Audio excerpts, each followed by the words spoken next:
What would you do if your peaceful backyard oasis was suddenly turned into a construction site without your consent? That was the question I never thought I'd have to answer. My name is Mark, and for over a decade, my wife Samantha and I had poured our hearts into creating a sanctuary at our home on Maple Drive in Pinebrook Hills. It wasn't just a backyard, it was our escape, a place where every flower, tree, and blade of grass carried a story. That's why, on a bright June morning in 2021, I felt my world tilt when I discovered an excavator rumbling through my garden. The morning had started like any other. The sun peeked through the tall pines, dappling the vibrant flower bed Samantha had lovingly tended. The air smelled of freshly cut grass and blooming lavender. I had just stepped outside with my coffee, savoring the serenity, when I noticed something unusual: bright orange lines spray-painted across the ground. At first, I thought it was some sort of prank until I saw them, the workers. A group of men in hard hats stood at the far edge of the garden, pointing at blueprints and gesturing toward the fruit trees we'd planted years ago to celebrate our anniversary. My coffee went cold in my hand as I took in the sight of an excavator parked dangerously close to our vegetable patch. The driver's hand rested casually on the controls, as if he was about to plow through years of love and effort without a second thought. "Excuse me," I shouted, striding toward the group. My voice was sharp enough to catch the attention of a middle-aged man with a receding hairline and a fluorescent vest that read Project Manager. He turned toward me with a clipboard in hand, his expression professional but indifferent. "Morning, sir," he greeted, as though we were discussing a minor inconvenience. "We're here to start work on the new parking lot project." "Parking lot?" I repeated, my heart thudding in disbelief. "This is my property. My garden. What are you talking about?" The man, whose name tag read Bill, furrowed his brow. "Didn't you get the notice? The HOA approved this last month. Everything's been signed off." "No," I snapped, shaking my head. "I didn't receive any notice, and this is my land. I have the deed to prove it." Bill gave me a placating look, raising his hands. "I understand you're upset, but we're just following the HOA's directives. If there's been a mistake, you'll need to take it up with them. Until then, we have a job to do." I stormed back into the house, fury boiling beneath the surface. Samantha was in the kitchen, humming as she flipped pancakes, blissfully unaware of the chaos unfolding outside. The moment she saw my face, her smile faltered. "What's wrong, Mark?" she asked, concern lacing her voice. "They're tearing up our garden," I said, struggling to keep my voice steady. "The HOA claims they're turning it into a parking lot." Her jaw dropped, and for a moment, she looked as though she couldn't process the words. Then her eyes flashed with anger. "They can't do that. This is our property." "That's what I told them," I replied. "But they're claiming the HOA has the authority. We need to figure this out. Fast." As Samantha and I sifted through every document and email we had from the HOA, dread settled over us. There was no notice, no explanation, just a deep, sinking feeling that this was only the beginning of a battle we never expected to fight. The chaos outside felt like a storm brewing, but inside our home, Samantha and I sat in stunned silence, trying to process the audacity of what we'd just discovered. The thought of losing our garden, the very heart of our home, was unbearable. To anyone else, it might look like just a patch of grass and some trees, but to us, it was so much more. It was a story of love, perseverance, and every little moment that made a house feel like a home. 10 years ago, when Samantha and I bought our house on Maple Drive, the backyard was nothing but a neglected, overgrown plot of land. The previous owners hadn't touched it in years. Samantha, ever the optimist, saw potential where others might have seen weeds. "This could be our oasis," she had said with a spark in her eye. And so, we set out to transform it. The first thing we planted was a single apple tree. It was small and fragile, much like our new marriage, but we nurtured it together. That tree grew strong and tall over the years, its branches heavy with fruit every fall. It became a symbol of our partnership, weathering storms, growing deeper roots, and standing firm. From there, the garden blossomed. Samantha poured her creativity into vibrant flower beds, while I took pride in our vegetable patch. Rows of tomatoes, cucumbers, and peppers sprang to life every spring, and the aroma of fresh herbs like basil and rosemary filled the air. Friends and neighbors often stopped by just to marvel at what we'd created. It wasn't long before we started winning Best Garden in Pinebrook Hills awards 3 years in a row. But the garden wasn't just about accolades, it was where our memories lived. Every corner told a story. The shaded pergola at the back. That's where we celebrated our 5th wedding anniversary with a candlelit dinner under the stars. The lavender bushes near the fence. Planted during one of the most stressful years of Samantha's career as a teacher, their soothing scent became her refuge after long days. Even the garden gnome tucked beside the daisies had its history, a silly anniversary gift that somehow became our unofficial mascot. Most of all, the garden was a place where we found strength together. A few years ago, Samantha lost her father unexpectedly. Grief weighed heavily on her, but tending to the garden became her therapy. He would have loved this, she'd often say, running her hands gently over the petals of her favorite tulips. Watching her heal among the flowers reminded me why we had worked so hard to create this space. And now, the thought of losing it all felt like losing a piece of ourselves. I looked out the window at the workers still marking the ground, and a wave of frustration washed over me. How could the HOA, or anyone, for that matter, think they had the right to take something so deeply personal? "This garden is everything to us," Samantha said softly, her voice breaking the silence. "It's where we've built our life." I nodded, my throat tight. That's why we're not going to let them take it away.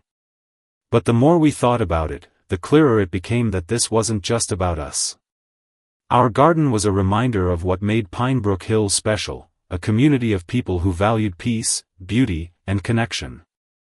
If the HOA could take that away from us, what would stop them from doing it to someone else? I clenched my fists, determination settling in. They've picked the wrong family to mess with. Samantha placed her hand on mine, her expression a mixture of fear and resolve. "We've worked too hard for this, Mark. We're going to fight for it." As the sun began to set, casting a golden glow over our garden, I realized just how much was at stake. This wasn't just a battle for land, it was a battle for everything we'd built, our memories, our sanctuary, and the values we believed in. The garden wasn't just a part of our property. It was a part of us. And we weren't about to let it go without a fight. The next morning, after a night of restless sleep, Samantha and I marched straight to the Pinebrook Hills Community Center, the so-called headquarters of the HOA. If we were going to get answers, this was where we'd find them. My stomach churned as we walked into the small office, a cramped space with mismatched furniture and the faint smell of stale coffee. Behind a cluttered desk sat Judith, the HOA's self-proclaimed enforcer and, as far as I was concerned, the face of this absurd parking lot project. Judith greeted us with a saccharine smile that didn't reach her eyes. "Mark, Samantha," she said, feigning warmth. "I figured I'd be seeing you soon. Please, have a seat." Her tone alone was enough to set my teeth on edge, but I forced myself to sit down. "Judith," I began, keeping my voice steady, "why are there construction workers in my backyard? What gives the HOA the right to take our land without even notifying us?" Judith leaned back in her chair, her manicured nails tapping lightly against the desk. "Oh, Mark," she said with an exaggerated sigh. "You were notified. The HOA sent out letters last month. Perhaps you overlooked it?" "We received no such letter," Samantha cut in sharply. "And even if we had, how does that justify this? That's our property, Judith. You can't just do whatever you want." Judith's smile tightened. Actually, we can. Section 7, Paragraph 4 of the HOA agreement you signed when you moved in grants the HOA authority to utilize up to 20% of any homeowner's property for community projects, provided it's approved by the board. My jaw clenched as she slid a thick, dog-eared document across the desk toward us. Samantha snatched it up and began flipping through the pages, her frustration mounting with every turn. "This is ridiculous," she muttered. "We never agreed to this." "Of course you did," Judith replied smoothly, her voice dripping with condescension. "It's all perfectly legal." I leaned forward, my patience snapping. "Even if that clause exists, it doesn't give you the right to bulldoze our garden without our consent. What kind of community project is this supposed to be anyway? Who benefits from a parking lot in the middle of our neighborhood?" Judith's gaze flickered for a moment, just long enough for me to sense the crack in her composure. "The parking lot will generate revenue for the HOA," she said finally. "That revenue will help fund improvements across Pinebrook Hills, keeping our community fees low and making this a better place for everyone." "So, let me get this straight," Samantha said, her voice icy. "You're planning to destroy the garden we've spent a decade building to line the HOA's pockets? And you didn't think that was worth discussing with us first?" Judith's smile disappeared entirely. "This isn't personal, Samantha. It's a decision made for the greater good. Sometimes sacrifices have to be made." "Sacrifices?" I shot back. "Easy for you to say when it's not your land being sacrificed. Let me guess, this project has nothing to do with the greater good, and everything to do with someone profiting from it." Judith's face reddened, but before she could respond, the door opened, and Tim and Martha, two other HOA board members, entered the room. Unlike Judith, they looked uncomfortable, avoiding eye contact as they took their seats. "Judith," Tim said hesitantly, "maybe we should reconsider." "No," Judith interrupted, her tone sharp. "The board has voted, and the decision is final. The project moves forward." At that moment, I realized something crucial. Judith wasn't just enforcing the HOA's will, she was the driving force behind this entire fiasco.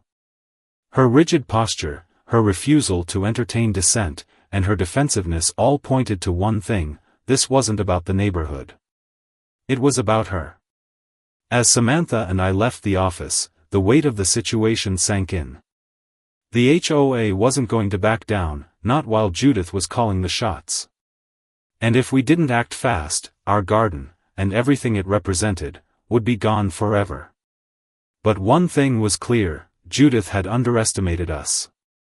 If she thought we'd roll over and accept this, she had no idea who she was dealing with. By the time Samantha and I returned home from the HOA office, the anger bubbling beneath my skin had solidified into resolve. This wasn't just about a parking lot anymore, it was about standing up to the audacity and overreach of Judith and the HOA.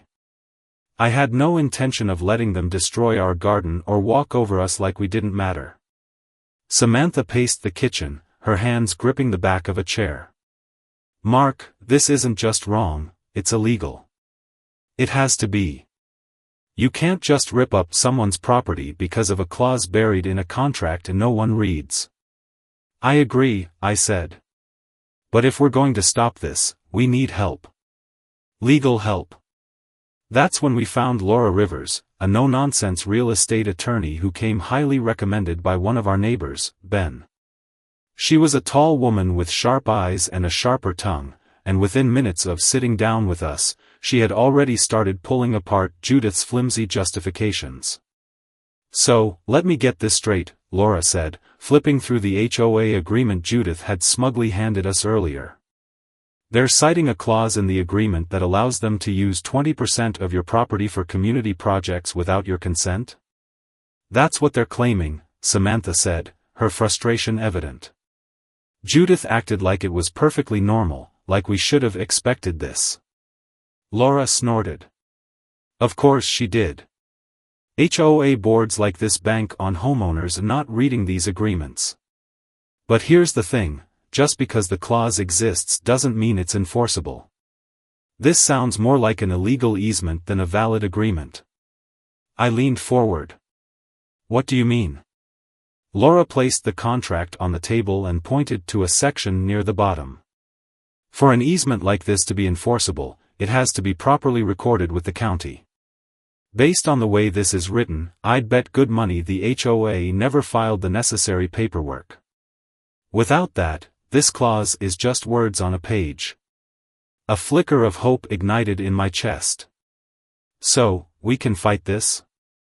Oh, we're not just going to fight it, Laura said with a confident smile. We're going to stop it in its tracks. First, we'll file for an injunction to halt construction immediately. Then, we'll build a case to show that the HOA has no legal ground to stand on. Samantha's shoulders relaxed slightly for the first time that day. Thank you, Laura. We just want to protect our home. Laura's expression softened. And you should.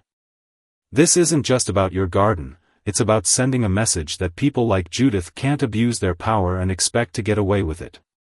Over the next few days, we got to work. Samantha and I documented everything, the orange spray paint marking our yard, the machinery parked ominously close to our vegetable patch, and the workers who seemed oblivious to the chaos they were causing. We even recorded conversations with HOA members, including Judith's dismissive remarks about sacrifices for the greater good.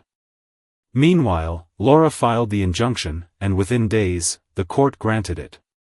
The construction came to an abrupt halt, much to the visible annoyance of the workers and Judith herself. As I watched them pack up their equipment, a sense of relief washed over me. For the first time since this ordeal began, I felt like we were gaining ground. But this was only the beginning. Laura warned us that the HOA wouldn't take this lying down.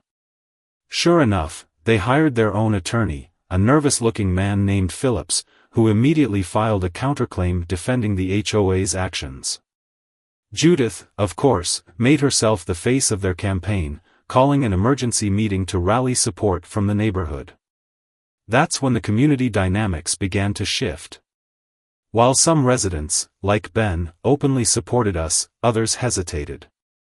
A few whispered fears of higher HOA fees if the parking lot didn't generate revenue, while others worried about being targeted by Judith. But as Samantha and I shared our story, the tide began to turn. People realized that if the HOA could take our garden, they could take anyone's property next. Still, not everyone was on our side. Martha, another HOA board member, seemed particularly resistant to our case. This is going to cost the HOA money we don't have, she said during one heated exchange at a neighborhood meeting. Why can't you two just let it go? Let it go? Samantha shot back, her voice rising. Would you say the same thing if they were ripping up your yard? Or are you only okay with it because it's not your land? Martha looked away, her silence speaking volumes. Despite the pushback, we pressed forward. Samantha and I spent late nights researching, strategizing, and gathering support from neighbors who began to see the bigger picture. This wasn't just about our garden, it was about holding Judith and the HOA accountable. One evening, as we sat on the porch reviewing documents, Samantha turned to me. Do you think we're doing the right thing, Mark? Taking this fight all the way? I reached for her hand, giving it a reassuring squeeze.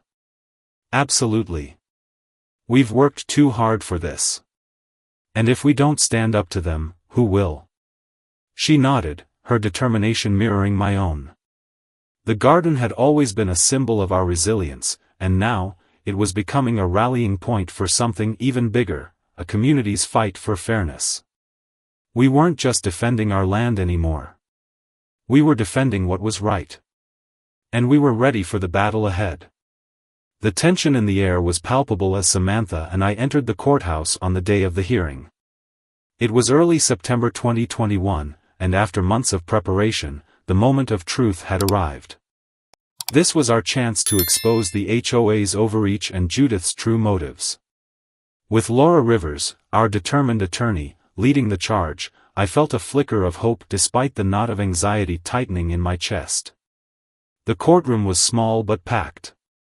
A few supportive neighbors, including Ben, had shown up to stand in solidarity with us.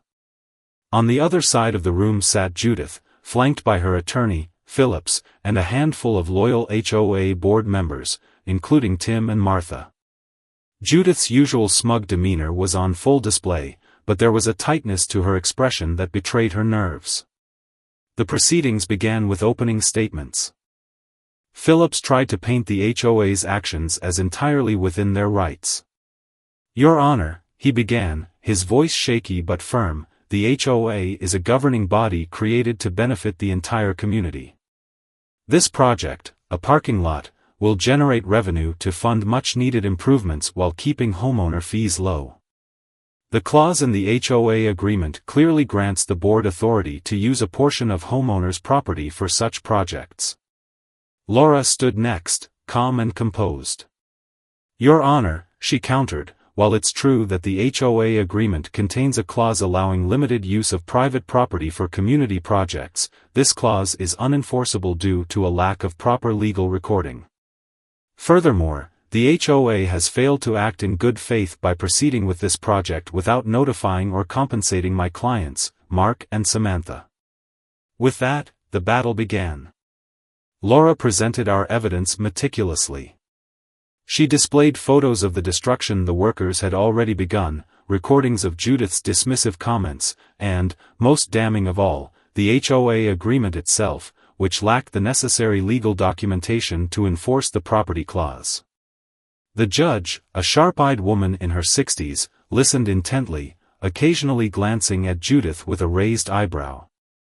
When it was Philip's turn, his argument began to falter under Laura's cross-examination. "Mr. Phillips," she said, her tone cutting but professional, "can you produce any documentation proving that the HOA properly recorded this easement with the county?" Phillips hesitated, shuffling through his papers. "Well, no, but—" "No further questions," Laura said smoothly, turning back to the judge. Then came the turning point. Laura called Judith to the stand. As she took her place, her usual confidence seemed to waver. Laura wasted no time getting to the heart of the matter. "Ms. Judith," Laura began, her tone deceptively mild, "can you confirm whether the HOA properly notified Mark and Samantha of this project before construction began?" Judith straightened her posture. "Of course.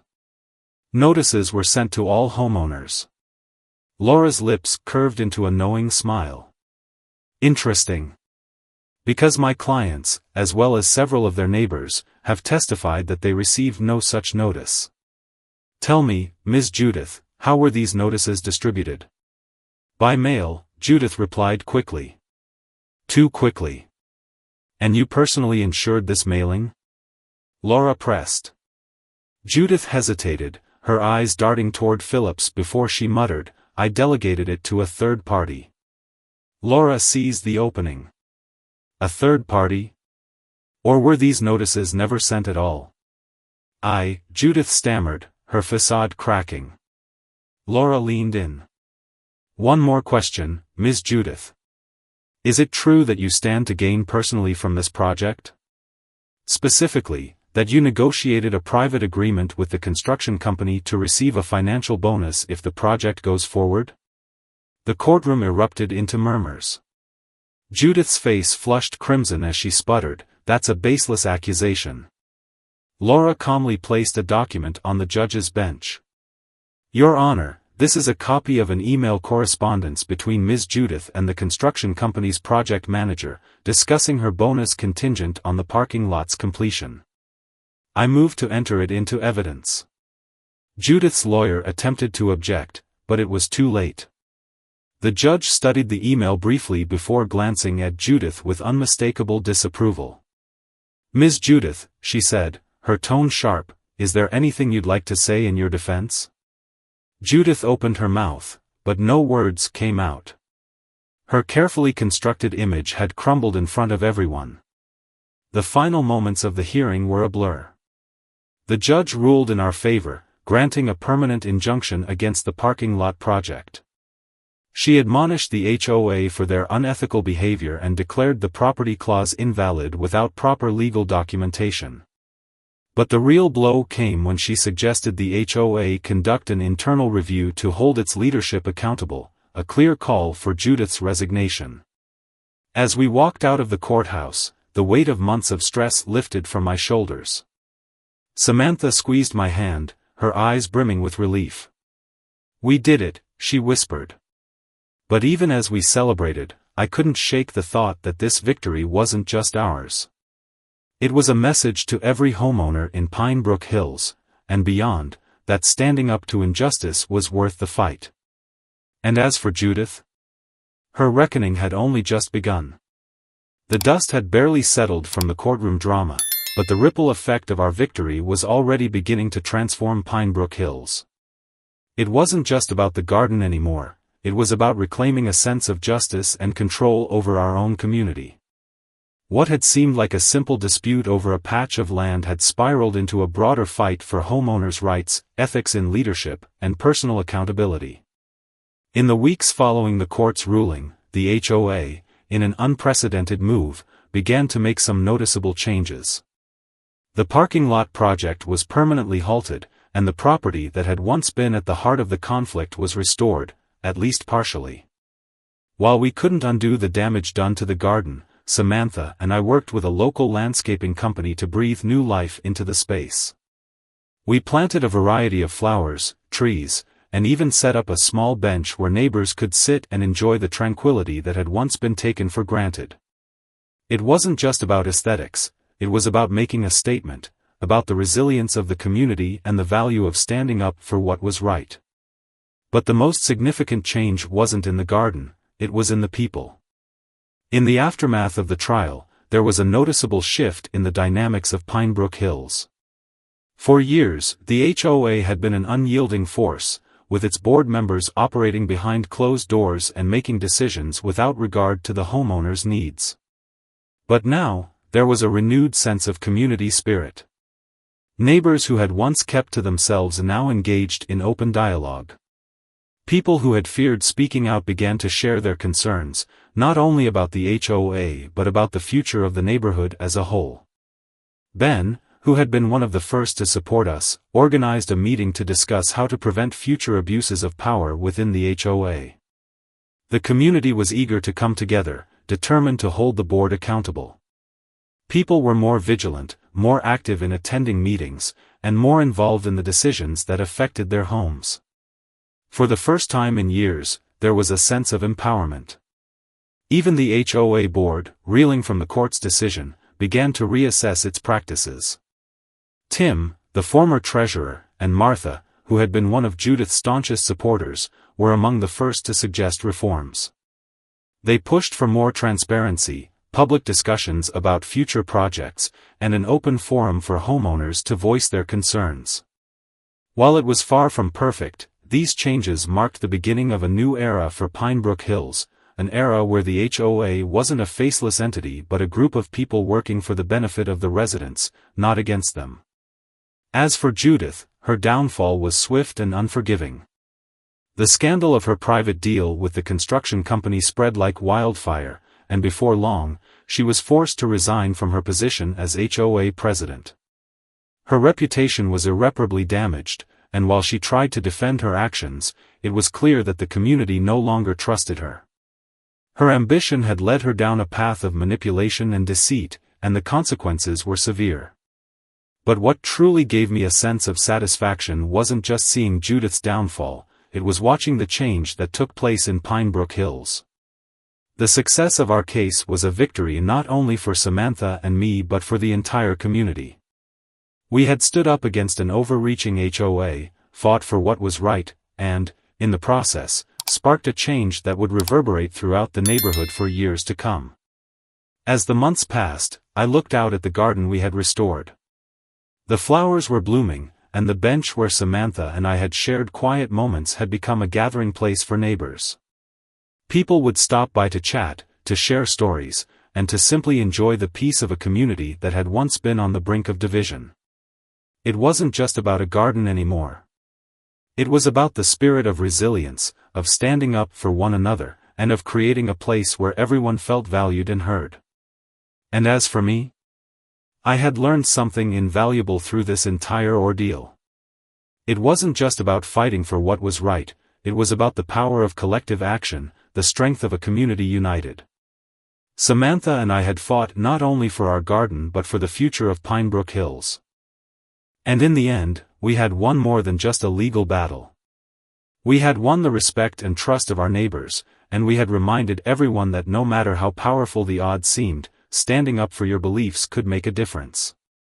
Pinebrook Hills may have started as just a neighborhood with a simple garden dispute, but by the time the dust settled, it had transformed into a community united by the belief that when we fight for what's right, we can change the world, one small victory at a time. What started as a fight to save our garden turned into something far greater than Samantha or I could have imagined. In the months following our courtroom victory, the changes in Pinebrook Hills were undeniable.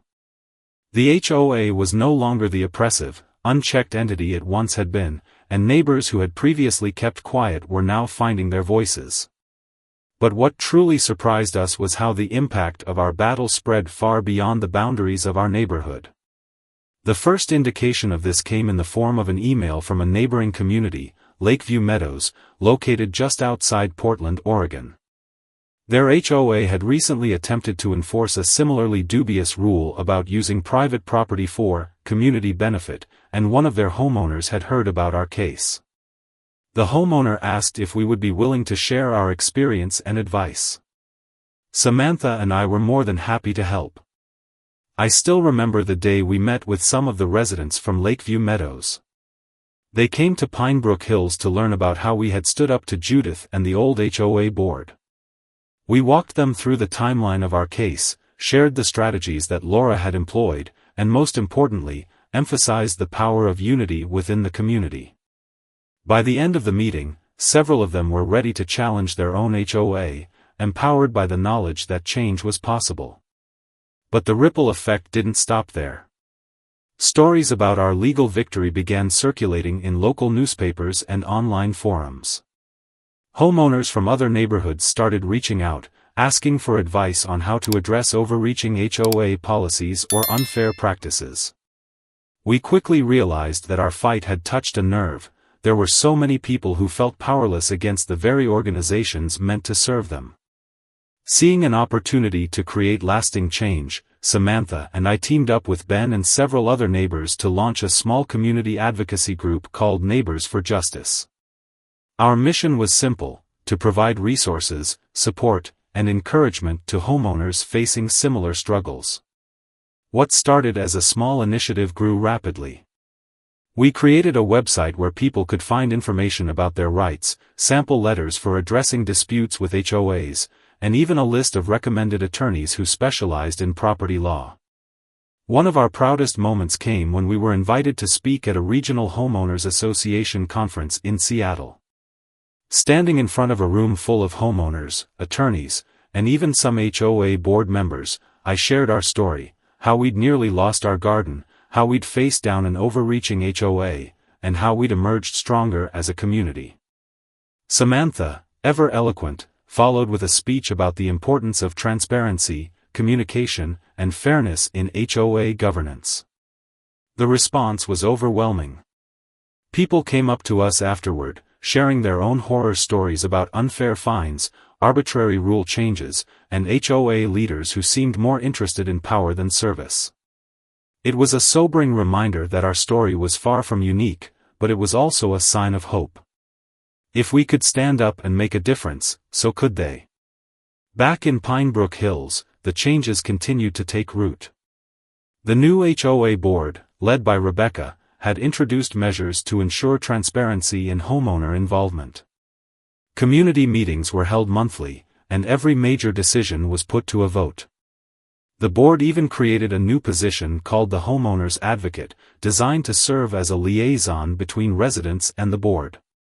To my surprise and honor, I was nominated, and unanimously elected, to fill the role. As part of my new responsibilities, I worked closely with the board to draft amendments to the HOA agreement, ensuring no future board could exploit loopholes like Judith had. It was a tedious process, but the results were worth it.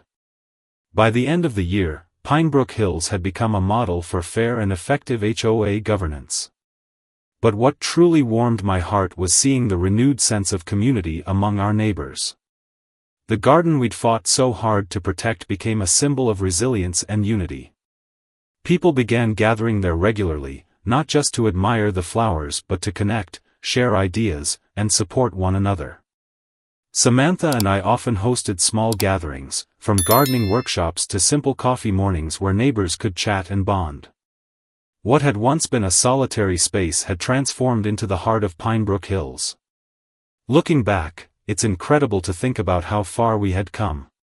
What began as a deeply personal battle to save our garden had evolved into a movement for justice and accountability that resonated far beyond our own neighborhood. And while the fight had been exhausting, it had also been deeply rewarding. We had learned that change is possible, not just through the actions of a few individuals but through the collective strength of a community united by a common goal. As I stood in the garden one crisp autumn morning, watching a group of children from the neighborhood plant tulip bulbs for the spring, I felt an overwhelming sense of gratitude. The garden had become so much more than we ever intended it to be, a place of beauty, a symbol of resilience, and a catalyst for change. And as Samantha joined me, carrying a tray of steaming mugs for the volunteers, I realized that the greatest victory of all was the knowledge that we had made a difference. This wasn't just about us anymore. It was about every homeowner who had ever felt powerless, every community that had ever been ignored, and every voice that had ever gone unheard. The garden had taught us to stand firm, to fight back, and to believe in the power of justice. And now, its legacy was spreading, planting seeds of hope and change far beyond the boundaries of Pinebrook Hills.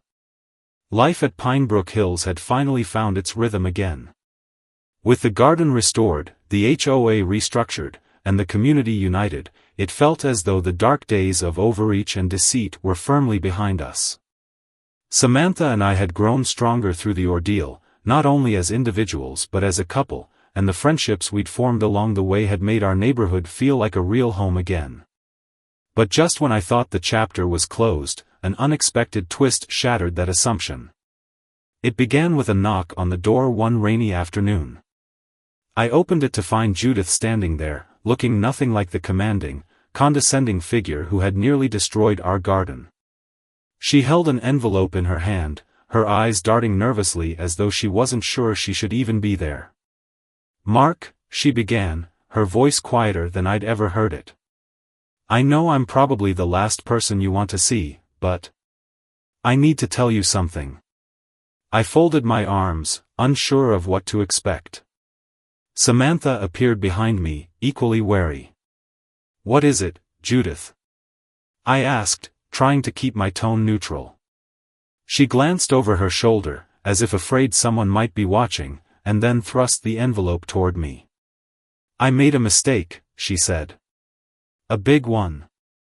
And it goes deeper than you think." Samantha and I exchanged a look before stepping aside to let her in.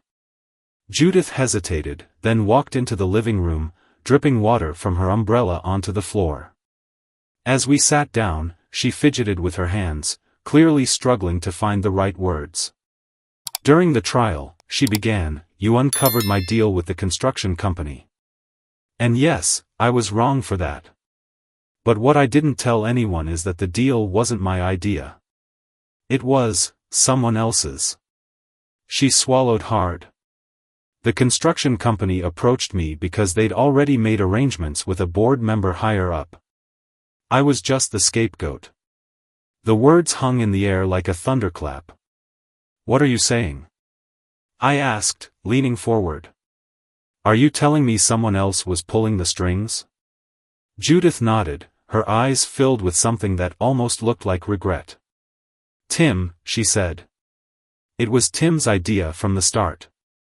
He stood to gain much more than I did. When everything fell apart, he made sure all the blame landed on me. But now, he's planning something bigger." "What do you mean, bigger?" Samantha demanded. Judith hesitated, then opened the envelope. Inside was a stack of documents, plans for a large commercial development on the outskirts of Pinebrook Hills. He's been using his position to negotiate with developers, she explained. If this goes through, it won't just be your garden. Entire parts of the neighborhood could be rezoned. The revelation left us speechless. For months, we'd thought we'd expose the heart of the corruption within the HOA. Now it seemed we'd only scratched the surface. Judith continued, her voice trembling, I know you have no reason to trust me, but if there's one thing I've learned, it's that people like Tim don't stop unless someone makes them. Samantha looked at me, her face a mixture of disbelief and determination. Mark, she said, we can't let this happen again. I nodded. No, we can't. But this time, we're going to do it differently. We've learned how to fight, and we're not alone anymore. As Judith left, I couldn't help but wonder what this new battle would mean for Pinebrook Hills. But one thing was clear, we weren't going to back down. If Tim thought he could quietly reshape our neighborhood for his own gain, he was about to face the full force of a community that had learned to stand together. Have you ever dealt with an HOA that overstepped its boundaries? How did you handle it? What would you do if you discovered your neighborhood was being manipulated for personal gain? Do you think Judith deserved forgiveness for coming forward with the truth? Let us know in the comments below. This is your chance to share your story or advice. Let's keep this conversation going. Your experience could help others stand up for what's right.